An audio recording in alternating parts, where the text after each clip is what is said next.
हमारे में daily ideas आते हैं, तो आइडिया वो कितना वैल्यूएबल होता है, लाइक उसी आइडिया से स्टार्टअप भी बनते हैं, उसी आइडिया से यूनिकॉर्न भी बनते हैं, तो उस आइडिया को प्रोटेक्ट कैसे करा जाए? देखिए, आपको डेली बेसिस के ऊपर आइडियाज़ आते हैं। अब ज़रूरी नहीं है कि हर आइडिया की वैल्यू हो। तो ऐसे आइडियाज़ के ऊपर अगर हम लोग फ़ोकस कर रहे हैं जिनसे आगे आने वाले टाइम में कुछ बेनिफिट जनरेट नहीं हो सकते, फ्यूचर बेनिफिट जनरेट नहीं हो सकते, तो वो आइडियाज़ मेरे लिए वैल्यूएबल नहीं हैं। इन्वेस्टर्स पॉइंट ऑफ व्यू से देखिए, तो उस आइडिया प्रोटेक्शन को कैसे देखते हैं वो? इन्वेस्टर जो है आइडिया में इन्वेस्ट नहीं कर रहा है, वो बेसिकली एक प्रोडक्ट या सर्विस में इन्वेस्ट कर रहा है। हमारे में डेली आइडियाज़ आते हैं, हुँ, हुँ। तो आइडिया वो कितना वैल्यूएबल होता है, लाइक उसी आइडिया से स्टार्टअप भी बनते हैं, उसी आइडिया से यूनिकॉर्न भी बनते हैं, तो उस आइडिया को प्रोटेक्ट कैसे करा जाए? मतलब कितना आइडिया वैल्यूएबल होता है? पहला ये क्वेश्चन है कि आइडियाज़ वैल्यूएबल हैं? तो येस वैल्यूएबल हैं, लेकिन क्या हर आइडिया की वैल्यू होती है? ज़रूरी नहीं है। देखिए, आपको डेली बेसिस के ऊपर आइडियाज़ आते हैं। अब ज़रूरी नहीं है कि हर आइडिया की वैल्यू हो। हुँ, अब आपको ऐसा लग सकता है कि हाँ, ये बहुत ही ग्रेट आइडिया है, लेकिन जब आप उस आइडिया को मार्केट में लेके जाते हैं, तो उससे कुछ वैल्यू जनरेट नहीं हो रही है या फिर उसको कॉमर्शियलाइज़ ही नहीं किया जा सकता, ठीक है?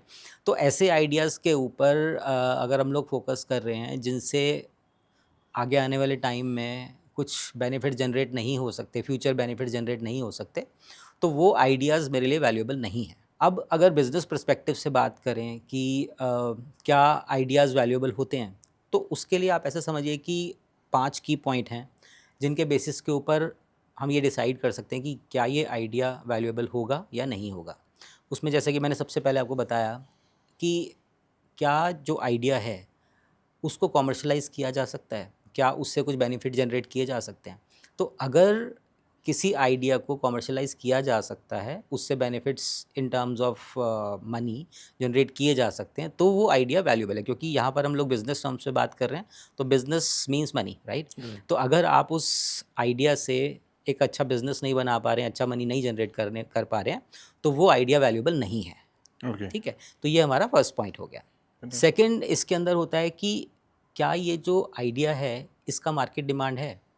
हो सकता है कि आप एक ऐसा आइडिया आपके पास है जिसको आप कॉमर्शियलाइज़ भी कर सकते हैं, ठीक है? लेकिन जब मार्केट में रिक्वायर्ड डिमांड नहीं है, बहुत ही कम डिमांड है, तो उस डिमांड के बेसिस के ऊपर एक अच्छा बिज़नेस क्रिएट नहीं किया जा सकता, ठीक है? तो इसलिए मार्केट में उस आइडिया की डिमांड होना भी ज़रूरी है, या फिर आप ऐसे कहिए कि जो आपका आइडिया है उससे कुछ प्रोडक्ट आप बना रहे हैं या फिर आप जो सर्विसेज क्रिएट करने वाले हैं, उसके बेसिस के ऊपर अगर मार्केट में उसकी डिमांड नहीं है, ठीक है, तो वो वैल्यूएबल नहीं है। ओके। थर्ड इसके अंदर पॉइंट आता है कि कॉम्पिटिटिव एडवांटेज। कॉम्पिटिटिव एडवांटेज का मतलब यहाँ पे ये हो गया कि जिस इन्वायरमेंट में आप उस प्रोडक्ट को प्लेस करने जा रहे हैं या फिर जहाँ पर आप उसको लॉन्च करने जा रहे हैं, सिमिलर प्रोडक्ट या फिर सर्विसेज अगर उस जगह पे हैं, तो मेरा प्रोडक्ट या जो मेरी सर्विसेज मैं लॉन्च करने वाला हूँ, वो as compare to that ecosystem कितना ज़्यादा कॉम्पिटिटिव है। तो अगर उस कॉम्पिटिटिव इन्वायरमेंट में मेरा प्रोडक्ट फिट होता है और वहाँ से मुझे जनरेशन ऑफ रेवेन्यूज़ बेटर नज़र आता है, तो yes this idea is valuable. और अगर मान लीजिए कॉम्पिटिटिव एडवांटेज आपको नहीं मिलता है, तो उस केस के अंदर भी वो वैल्यूएबल नहीं होगा। ओके। फोर्थ पॉइंट इसके अंदर आ जाता है स्केलेबिलिटी। अगर आप किसी बिज़नेस को, आपको ये लगता है कि ठीक है ये 1 साल 2 साल तो इतने स्केल पे चला जाएगा, उसके बाद ये सैचुरेशन पे जाएगा, तो आपको ये नज़र आ रहा है कि लॉन्ग टर्म में इसकी स्केलेबिलिटी मुझे नज़र नहीं आती है, ठीक है? तो अगर कोई बिज़नेस ऐसा है या फिर जो आइडिया की हम लोग बात कर रहे हैं ऐसा आइडिया है जिसको स्केलेबल नहीं किया जा सकता, तो वो इन टर्म्स ऑफ बिज़नेस वो वैल्यूएबल नहीं है और वो आइडिया मेरे लिए वैल्यूएबल नहीं होगा। फिफ्थ पॉइंट इसके अंदर बहुत इंपॉर्टेंट पॉइंट है कि देखिए, आपके पास आइडिया है, ठीक है? क्या उस आइडिया के लिए लीगल प्रोटेक्शन अवेलेबल है? क्या उसको लीगली प्रोटेक्ट किया जा सकता है? क्योंकि देखिए, जब यहाँ पर हम बात वैल्यूएशन की टर्म्स में कर रहे हैं, तो वैल्यूएशन के जो ड्राइविंग फैक्टर्स हैं, उसमें से आइडिया के केसेस में अगर हम देखें, आइडिया का केस अगर हम देखें, तो उसके अंदर बेसिकली आप किस तरह से एडवांटेज ले सकते हो, वो तभी ले सकते हो जब आप उसको लीगली प्रोटेक्ट कर सकते हो अपने नेम में या फिर अपने बिज़नेस के नेम में। तो ओके। अगर आप अपने आइडिया को प्रोटेक्ट ही नहीं कर पा रहे हो, तो उस आइडिया को कोई वैल्यू नहीं होगा, ठीक है? और आगे आने वाले टाइम में क्या होगा कि आपको जो एक्सपेक्टेड बेनिफिट्स उससे नज़र आ रहे हैं, वो आपको नहीं मिलेंगे, तो फिर वो उस केस के अंदर भी हम उसको ये नहीं बोलेंगे कि वो वैल्यूएबल है। एंड लास्ट पॉइंट, कोई भी आइडिया आपका अगर उसकी रेवेन्यू जनरेशन कैपेसिटी नहीं है और आगे आने वाले टाइम में आपको ये नहीं लगता कि इसका प्रॉपरली रेवेन्यू जनरेट किया जा सकता है, जो कि स्केलेबल भी हो, लीगली प्रोटेक्ट भी किया जा सके, और इन सभी फैक्टर्स को ध्यान में रख के अगर हम देखें कि हाँ क्या ये इन सब फैक्टर्स के बाद क्या उससे रेवेन्यू जनरेट किया जा सकता है, यानी कि फ्यूचर इकोनॉमिक बेनिफिट्स उसमें से निकाले जा सकते हैं, तो ही वो आइडिया हमारा वैल्यूएबल होगा। अगर इन्वेस्टर्स पॉइंट ऑफ व्यू से देखें तो उस आइडिया प्रोटेक्शन को कैसे देखते हैं वो? देखिए, इन्वेस्टर्स के केसेस में आप ऐसे समझिए कि देखो, इन्वेस्टर जो है आइडिया में इन्वेस्ट नहीं कर रहा है, वो बेसिकली एक प्रोडक्ट या सर्विस में इन्वेस्ट कर रहा है, ठीक है।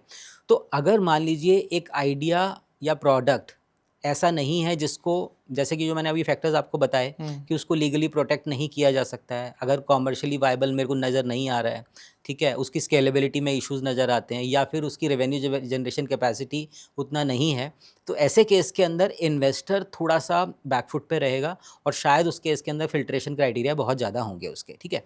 तो आप इन्वेस्टर के पॉइंट ऑफ व्यू से छोड़िए कि अगर मान लीजिए आपको ही ऐसे स्टार्टअप में इन्वेस्ट करने को कोई बोले, ठीक है, इन्वेस्टर को, अब हाई लेवल इन्वेस्टर्स को छोड़ देते हैं, अगर आप बेसिक इन्वेस्टर को भी ये बोलें, किसी एंजल इन्वेस्टर को बोलें कि आप इसमें इन्वेस्ट करिए, तो वो बेसिकली क्या देखेगा, एक आइडिया है, ठीक है, लेकिन आज की डेट में उस आइडिया के बेसिस के ऊपर कोई भी नंबर तो जनरेट हुआ नहीं, नंबर आई मीन कोई रेवेन्यू जनरेट नहीं हुआ, ठीक है। आपको आइडिया बहुत अच्छा लग रहा है कि हाँ ठीक है, ये आगे आने वाले टाइम में अच्छा बिजनेस बना सकता है, लेकिन मैं उसको लीगली प्रोटेक्ट ही नहीं कर सकता हूँ, ठीक है। मान लीजिए आपने कोई बैटिंग का सॉफ्टवेयर बना दिया, लेकिन हम उसको लीगली प्रोटेक्ट ही नहीं कर सकते हैं, ठीक है। तो इस तरह के केसेस के अंदर इन्वेस्टर्स बहुत ध्यान रखते हैं कि ये जो फैक्टर्स हैं, लीगल प्रोटेक्शन उसको मिल सकता है, नहीं मिल सकता है, स्केलेबिलिटी कितना ज़्यादा वायबल है उसके इसके अंदर, ठीक है, और मार्केट में कितना ज़्यादा वो कॉम्पिटिटिव है, ऐसे सिनेरियोज के अंदर वो उसके चेकलिस्ट है, और उस चेकलिस्ट के हिसाब से वो डिसाइड करता है कि whether he want to invest in this company और नॉट।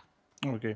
एक चीज़ इसमें मैं और डालता हूँ कि देखिए, अगर इन्वेस्टर के पॉइंट ऑफ व्यू से देख रहे हो आप उसको, तो आपके पास जो भी आइडिया है, या फिर आप कह लीजिए आपका जो इंटेलेक्चुअल प्रॉपर्टी है, उस केस के अंदर आपने उसको किस तरह से प्रोटेक्ट किया है, क्या आपने उसको ट्रेडमार्क आपके पास है, क्या आपके उसके जो, अगर मान लीजिए कोई सॉफ्टवेयर है तो क्या कॉपीराइट्स हैं आपके पास उसके, ठीक है।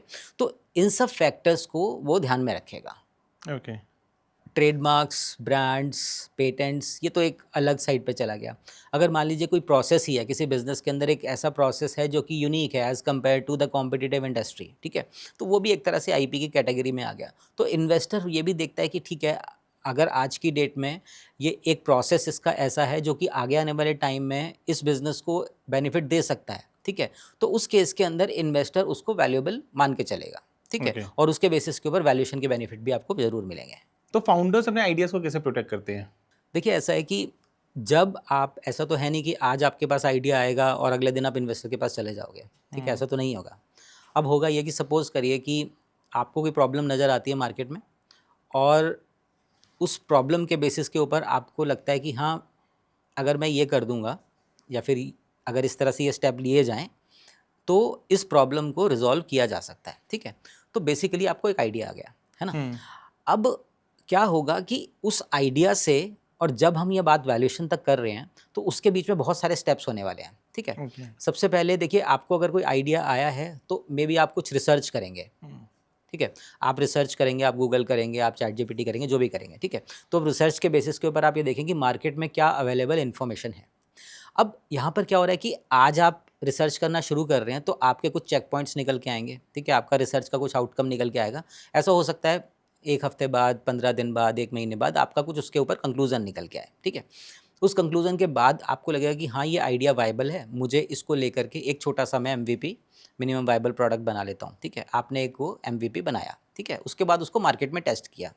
मार्केट में जब आपने उसको टेस्ट किया, आपको वहाँ से पॉजिटिव रिजल्ट आया। पॉजिटिव रिजल्ट आने के बाद आपने अपना उसमें कुछ फंड लगाया, ठीक है। आपने उसको फंड को लगाने के बाद कुछ समय तक चलाया, तब आप इन्वेस्टर तक पहुँचे, ठीक है। अब ये जर्नी चल रही है आपकी, लेकिन इस पूरी की पूरी जर्नी में आपको क्या करना चाहिए, आपको ये सारी डॉक्यूमेंटेशन करनी चाहिए।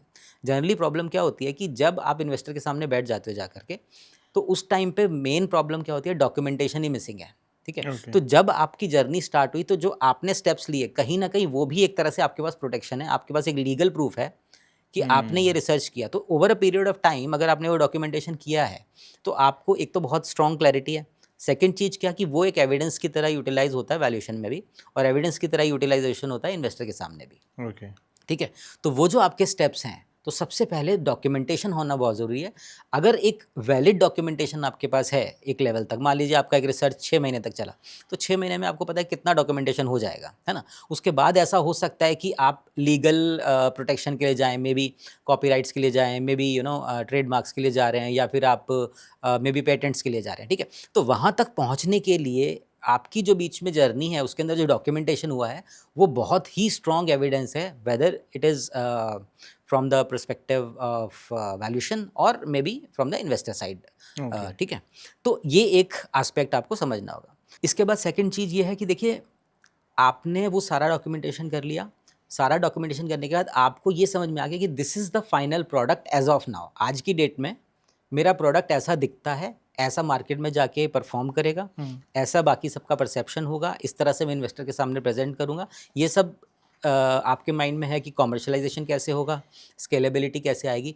तब वहाँ पर हम पहुँचेंगे कि अब हम इसको रजिस्टर कर देते हैं, ठीक है? Okay. रजिस्टर कर देते हैं, यानी कि कहीं आपने किसी अथॉरिटी के साथ पेटेंट को फाइल कर दिया, या फिर आपने ट्रेडमार्क के लिए अप्लाई कर दिया, तो ये सब आपके अब आईपी जनरेट होना शुरू हो गए, Okay. ठीक है? अब ये कहीं ना कहीं आपके आइडियाज़ को प्रोटेक्शन मिलने का टाइम आ गया, यानी कि आपके पास एक लीगल सर्टिफिकेट आपके पास आ गया कि ठीक है, ये आइडिया जो है मेरा जनरेट किया। और सपोज करिए कि आपने कोई ऐसा कोडिंग लिखा है, या फिर आपने ऐसा कोई सॉफ्टवेयर बनाया है, जिस सॉफ्टवेयर के बेसिस के ऊपर आप एक स्पेशल एक्सरसाइज कर पा रहे हो, जो कि सर्विसेज सेक्टर के अंदर बेनिफिट कर सकती है, ठीक है? तो आप उसके लिए रिस्पेक्टिव जो भी होगा लीगल फाइलिंग या लीगल प्रोटेक्शन जो उसके लिए होगी, वो आप उसको करेंगे। तो वो हमारा सेकंड फेज़ आ जाता है कि आपने उसको रजिस्टर कर लिया है, ठीक है? Okay. अब 2 तरीके तो आपके ये हो गए कि सबसे पहले मैंने बताया डॉक्यूमेंटेशन, सेकंड आपका लीगल प्रोटेक्शन। आप बेशक आप प्रोडक्ट बना रहे हो, वो आपका बेसिक आप मान के चलिए कि ऐसा हो सकता है कि पेटेंट के लिए एलिजिबल हो, मे बी कॉपीराइट के लिए हो, मे बी आपके पास कुछ कस्टमर लिस्ट हो, XYZ कुछ भी हो सकता है आपका, ठीक है?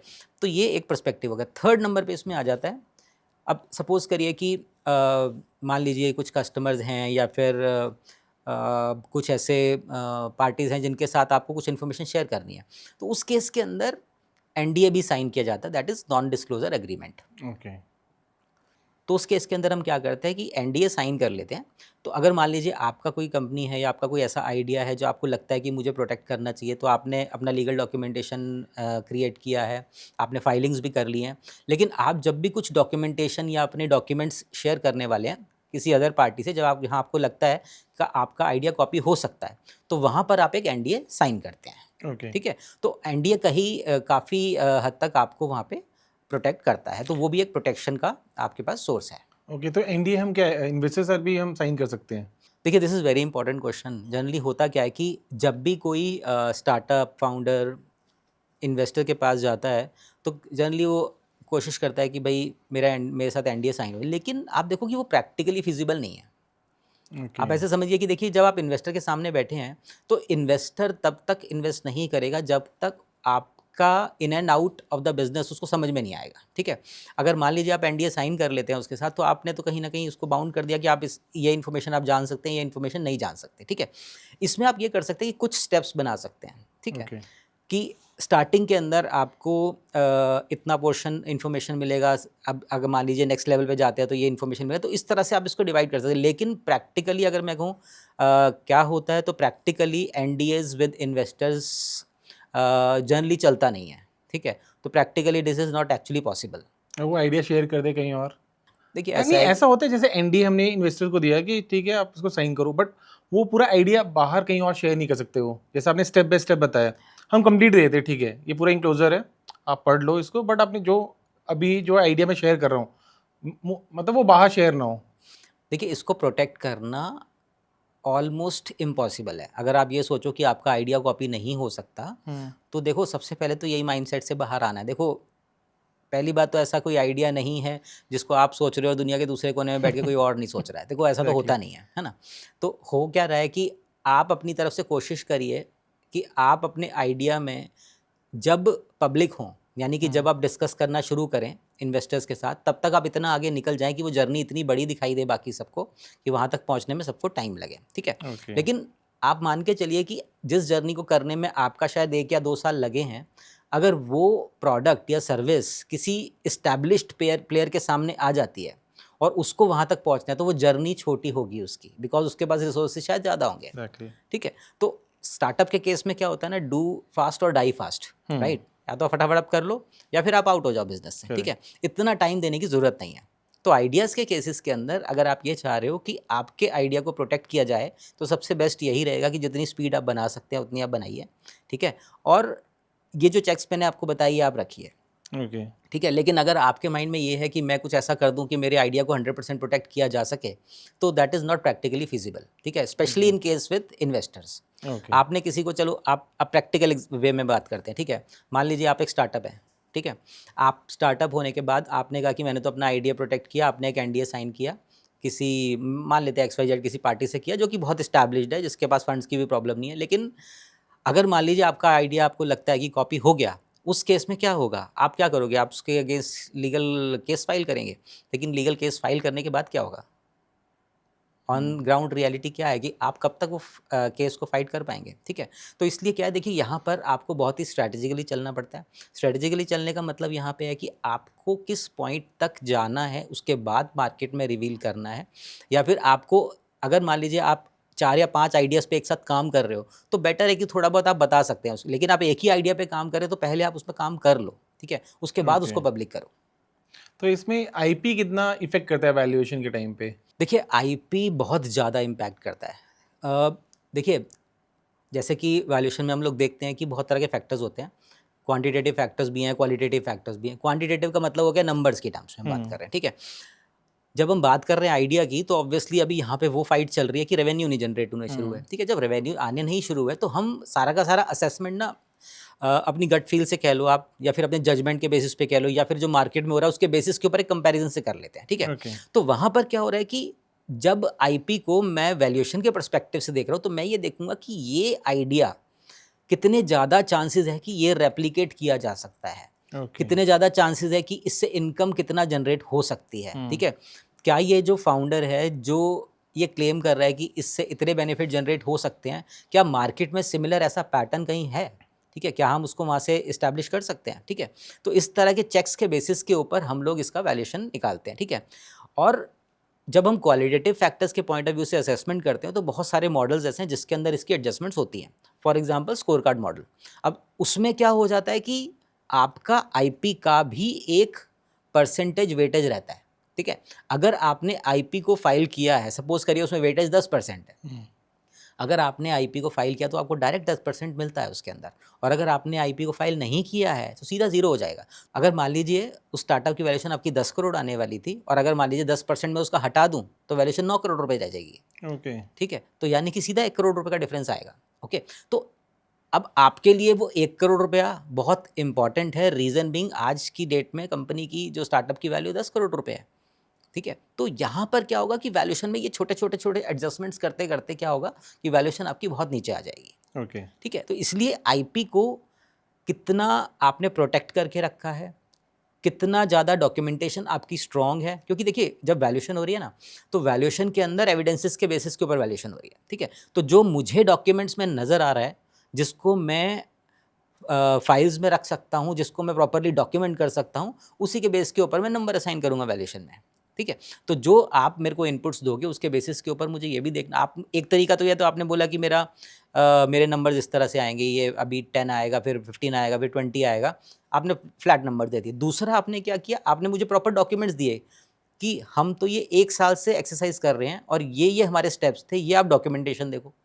तो उस डॉक्यूमेंटेशन के बेसिस के ऊपर जो आप मुझे प्रोजेक्शंस देने वाले हो, तो वो ज़्यादा रियलिस्टिक नज़र आएंगे मुझे, ठीक है। उसके बेसिस के ऊपर जो वैल्यूएशन निकलेगी वो इन्वेस्टर्स को दिखाएंगे अगर आप, तो वो बेटर कन्विंस होगा, उस केस के अंदर बेटर कन्विक्शन वहाँ से जनरेट होगा। ओके। अब जैसे अर्ली स्टेज स्टार्टअप्स होते हैं, उस टाइम तो रेवेन्यू कुछ नहीं होता उसका, ठीक, कोई रेवेन्यू जनरेट नहीं हो रहा है, तो उस टाइम में वैल्यूएशन हम कैसे निकालते हैं? देखिए अगर आप आइडिया के पर्सपेक्टिव से बात कर रहे हो तो आप बेसिकली ये जानना चाहते हो कि आइडियाज़ का वैल्यूएशन वहाँ पर कैसे हो रहा है, ठीक है। चलो ठीक है, आइडियाज़ को प्रोटेक्ट कर रहे हैं, आइडियाज़ का वैल्यूएशन कैसे हो रहा है, ठीक है।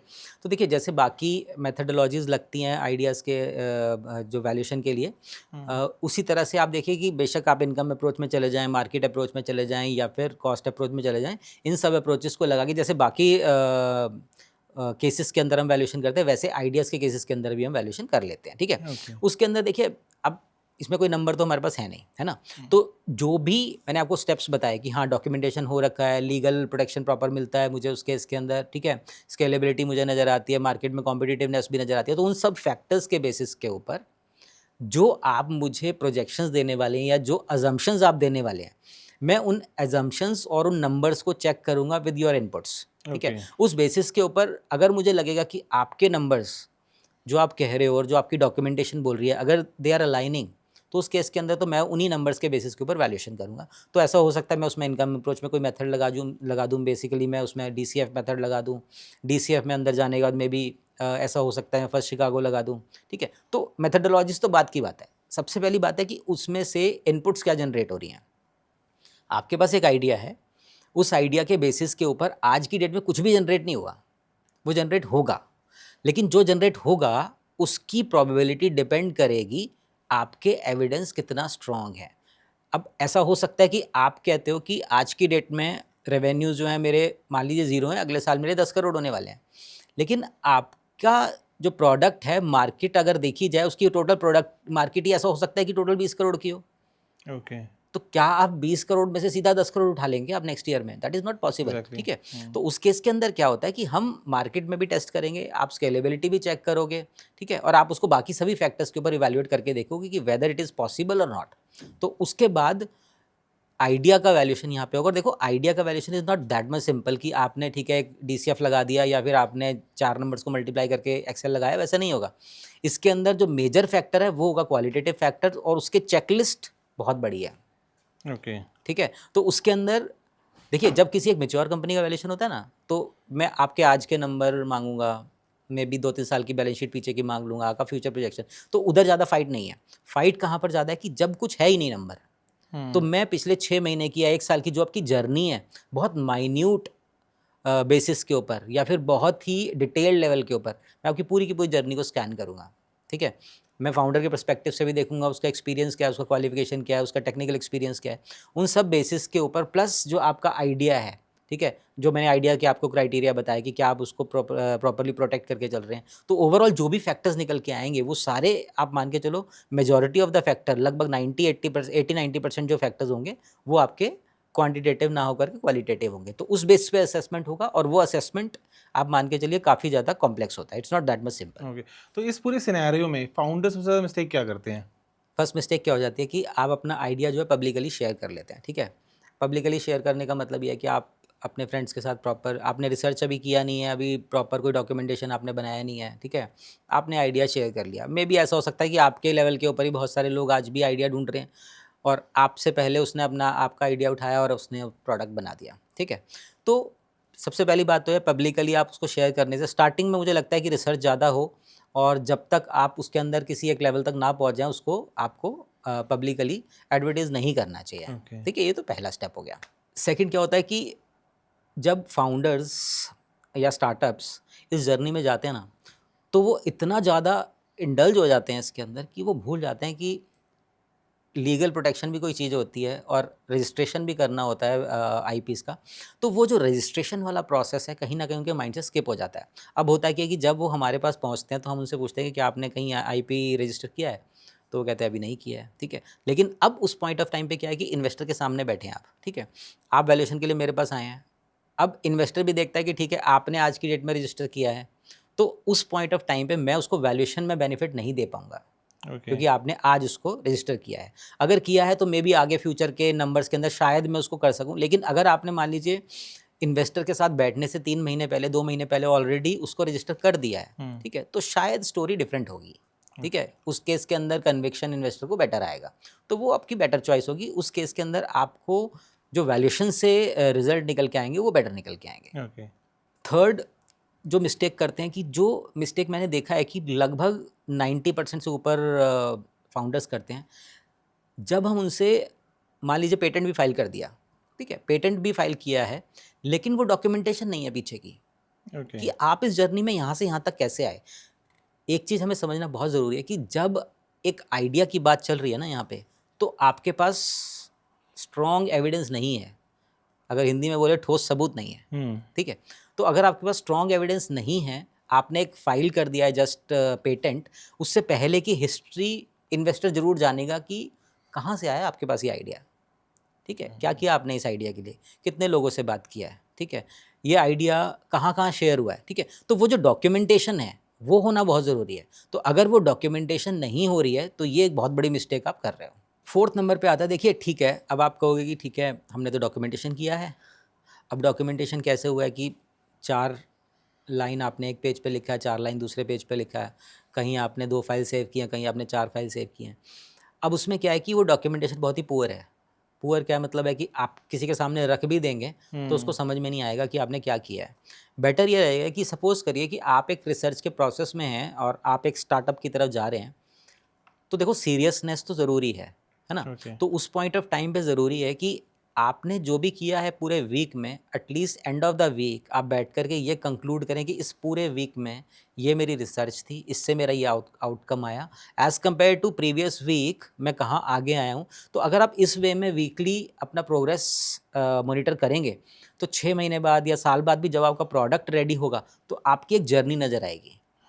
आप देखोगे कि जैसे बिज़नेस प्लान्स होते हैं, बिज़नेस प्लान्स के अंदर एक जर्नी होती है, स्टोरी होती है। वो स्टोरी बहुत इम्पॉर्टेंट है, वो डॉक्यूमेंटेशन बहुत इम्पॉर्टेंट है। तो अगर आप अपने इस पूरी की पूरी जर्नी को प्रॉपरली डॉक्यूमेंट नहीं कर रहे हैं और वो डॉक्यूमेंट आपका पुअर दिखाई दे रहा है बहुत, तो आप मान के चलो आपका जो बिज़नेस प्लान है वो भी पुअर ही दिखाई देगा। Okay. ठीक है, तो जो बिज़नेस प्लान के एंगल से आप देखो किसी भी आइडिया को जब हम इवैल्यूएट कर रहे हैं, इवैल्यूएशन जब उसकी कर रहे हैं, तो आप देखो कि बिज़नेस प्लान, आपका पिच डेक हो गया, आपकी प्रोजेक्शंस होगी, इनके बेसिस पे वैल्यूएशन निकल के आएगी। ये बेस डॉक्यूमेंट है और इन सब डॉक्यूमेंट्स का बेस क्या है? Documentation from the beginning. तो ये होना बहुत ज़रूरी है। Okay. और इसमें लास्ट पॉइंट में ऐड कर देता हूँ कि देखिए, ये बिलीव करते हैं फाउंडर्स कि सिर्फ रेवेन्यू से ही वैल्यूएशन होगा। रेवेन्यू एक ऐसा नंबर है, ठीक है, जो कि फाइनेंशियल स्टेटमेंट्स में वो सब चीज़ों में आपको नज़र आ रहा है, अच्छी बात है।